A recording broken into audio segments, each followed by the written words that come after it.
Hello students, आज हम अब आगे का टॉपिक कवर करेंगे। तो हम इसमें क्या पढ़ने वाले हैं? Area of rectangle and square को फाइंड आउट करना using formula by using formula, है ना। अभी तक आप क्या कर रहे थे? ग्राफ पेपर्स पर आपको जो फिगर दी हुई थी तो आप वहाँ पर स्क्वायर्स को काउंट डाउन करके और एरिया बता रहे थे। लेकिन अब क्या है, अगर आपके पास ग्राफ पेपर पर वो फिगर प्लॉटेड नहीं है तो आप किसी भी फिगर का किस तरीके से एरिया बताओगे? तो उसके लिए हमें कुछ फॉर्मूला पढ़ने हैं और वो फॉर्मूला हमें अच्छे से याद कर लेने हैं, है ना। तो हम फर्स्ट फॉर्मूला पर आते हैं, which is area of rectangle. Area of rectangle कैसे निकालेंगे हमें करना है लेंथ इनटू ब्रेड्थ। लेंथ मतलब लंबाई, ब्रेड्थ मतलब चौड़ाई। हमें लेंथ और ब्रेड्थ को मल्टीप्लाई कर देना है तो हमारे पास क्या आ जाएगा? एरिया ऑफ रेक्टेंगल आ जाएगा। अब देखिए बच्चों, लेंथ जो होती है अब उसकी भी कुछ यूनिट होती है और ब्रेड्थ की भी यूनिट है ना। तो यहाँ पर हम यूनिट्स का भी मल्टीप्लिकेशन कर रहे हैं। और एक चीज़ और, जब कभी भी हम दो डिफरेंट यूनिट्स वाली चीज़ों को मल्टीप्लाई करने की कोशिश करेंगे तो वो पॉसिबल नहीं होगा। इसीलिए हमारी लेंथ और ब्रेड्थ दोनों की ही यूनिट सेम होनी चाहिए, है ना। अगर लेंथ मीटर में है तो ब्रेड्थ भी मीटर में होना चाहिए। अगर लेंथ सेंटीमीटर्स में है तो ब्रेड्थ भी सेंटीमीटर में होना चाहिए। और जब हम सेंटीमीटर सेंटीमीटर या मीटर या कोई भी unit of measuring length and breadth उनको मल्टीप्लाई करेंगे आपस में तो हमेशा वो यूनिट का स्क्वायर हो जाएगा, है ना। तो देखिए, एरिया ऑफ स्क्वायर कैसे निकालेंगे? एरिया ऑफ स्क्वायर का फॉर्मूला हमारे पास है side into side. Side into side it means side का स्क्वायर। ओके, अब आपने दोनों फॉर्मूले अच्छे से पढ़ लिए हैं तो अब हम अपनी एक्सरसाइज की तरफ बढ़ते हैं। तो हमारी एक्सरसाइज है exercise 10.3, question number 1। Find the area of rectangle whose length and breadth are 18 centimeter and 15 centimeter respectively। अब देखिए बच्चों, हमने अभी फॉर्मूला क्या पढ़ा एरिया ऑफ रेक्टेंगल का? एरिया ऑफ रेक्टेंगल का फॉर्मूला है लेंथ इंटू ब्रेड्थ। तो हम क्या कर रहे हैं, लेंथ की जगह 18 सेंटीमीटर आ गए एंड ब्रेड्थ में 5 सेंटीमीटर। हमने इन दोनों को मल्टीप्लाई किया, हमारे पास आया 90। अब यहाँ पे सेंटीमीटर भी सेंटीमीटर से मल्टीप्लाई हो रहा है तो यहाँ पर क्यों हो गया? Centimetre square. तो हमारा आंसर क्या हो गया? 90 centimetre square, which will be the area of rectangle.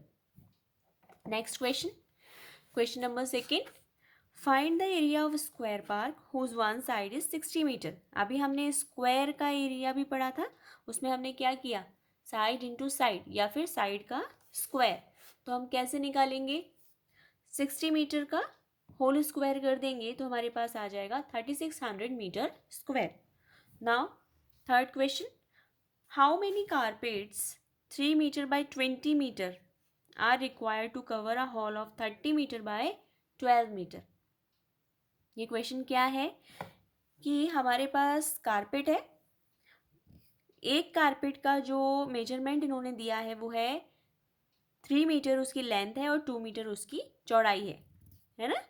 और हमारा हॉल जो है वो 30 मीटर लेंथ है और 12 मीटर उसका विड्थ है, ब्रेड्थ है।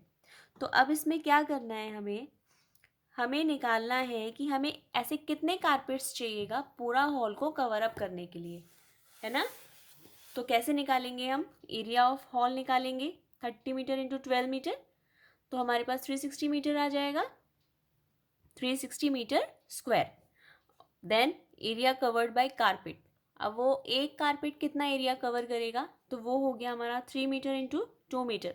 हमने लेंथ और ब्रेड्थ की वैल्यू को यहाँ पर लिख दिया है तो हमारे पास आया 6 मीटर स्क्वायर। अब देखिए, total carpets needed to cover hall, हमें कितने कारपेट्स चाहिए? हम क्या करेंगे, एरिया ऑफ हॉल को डिवाइड कर देंगे एरिया ऑफ वन कारपेट से। तो हमारे पास आ जाएगा कितने कारपेट हमें चाहिएंगे। तो 360 metre square and 6 metre square. अब देखिए मीटर स्क्वायर से मीटर स्क्वायर कैंसिल हो गया, तो हमारे पास आंसर क्या आ जाएगा, 60 कारपेट्स, है ना। तो हमें एक हॉल को कवर अप करने के लिए 60 कारपेट्स की ज़रूरत पड़ेगी। हमेशा ये बात ध्यान रखनी है, कभी भी मल्टीप्लाई करना है या फिर डिवाइड करना है तो हमारी यूनिट्स सेम होनी चाहिए, है ना। यूनिट सेम नहीं करेंगे तो आपका आंसर गलत आएगा। फोर्थ क्वेश्चन क्या कह रहा है, a room is 12 metre by 10 metre. Same हमें वही दिया हुआ है कि 12 मीटर हमारा लेंथ है एंड 10 मीटर हमारा ब्रेड्थ है।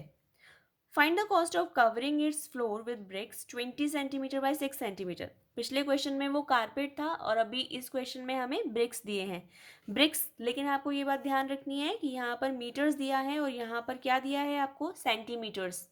तो हम इनकी यूनिट्स को चेंज करने वाले हैं यहाँ पर, जिससे कि दोनों को कंपेयर किया जा सके। If the cost of 1000 bricks is 220। इसके बाद हमें क्वेश्चन बोल रहा है कि हमारी 1000 जो ब्रिक्स हैं उनकी कीमत कितनी है, ₹220, है ना। और आपको बताना है कि हमारा कितना पैसा लग जाएगा उस फ्लोर को कवर करने के लिए। किससे कवर कर रहे हैं हम ईंटों से कवर कर रहे हैं। तो देखिए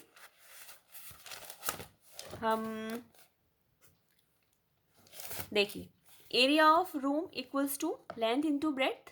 तो हमारे पास क्या आया, 12 metre into 10 centimetre 10 metre equals to 120 metre square.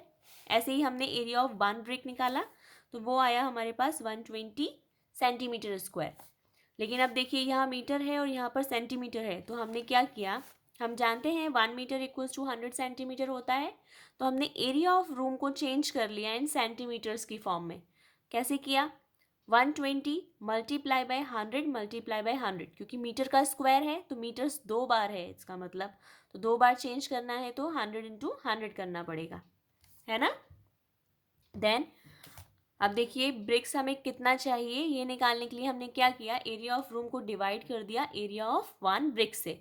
तो कैसे हुआ, अब यहाँ पर हमने वैल्यू निकाल ली, इस वैल्यू को हमने डिवाइड कर दिया 120 से, तो हमारे पास आ गया 10,000 ब्रिक्स।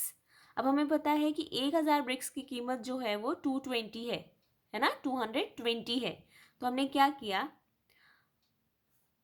10,000 ब्रिक्स की कीमत निकालने के लिए हमने 220 अपॉन 1000 मल्टीप्लाई बाय 10,000, तो हमारे पास 2200 रुपीज़ आंसर आ गया। ये हमारा यूनिटरी मेथड है। आप लोग यूनिटरी मेथड में क्या करते हो, cost of 1000 bricks equals to इतना, cost of 1 brick equals to 220 upon में 1000।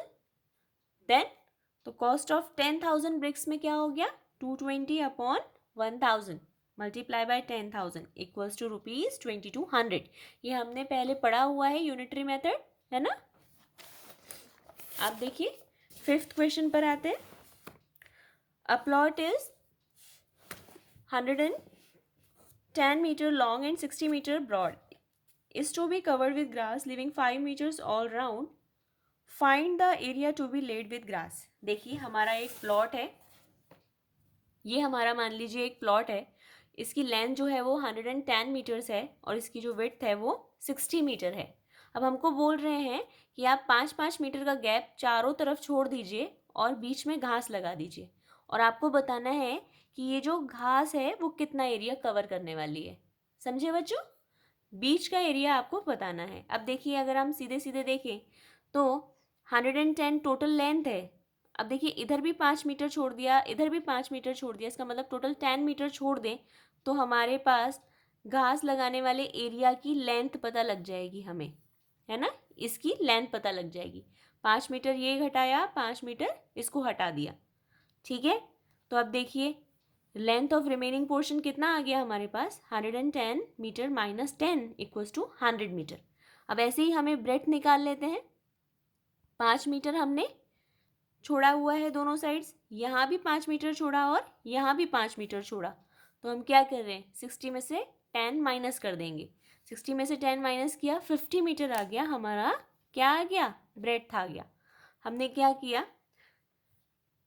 100 को 50 से मल्टीप्लाई कर दिया, लेंथ इंटू ब्रेथ किया, तो हमारे पास आंसर आ गया 5000 metre square, which will be the area covered by grass. Okay students, now moving on to 6th question. The areas of two squares are in the ratio of 225:256. What is the ratio of their perimeters? देखिए, सबसे पहले इस question को करने के लिए आपके पास दो फॉर्मूलों की जानकारी होना ज़रूरी है. एक तो एरिया एंड दूसरा पैरामीटर. अब आप लोग जानते हो कि एरिया ऑफ स्क्वायर क्या होता है, साइड का स्क्वायर, एंड पैरामीटर होता है 4 इंटू साइड. तो इस क्वेश्चन को फाइंड आउट करने के लिए हमें पहले साइड्स पता होनी चाहिए, क्योंकि हमें साइड्स पता नहीं है, यहाँ पर हमें रेशो पता है. ठीक है, तो एज अ होमवर्क आप साइड्स पता करिए और फिर हम मिलेंगे नेक्स्ट वीडियो में. बाय.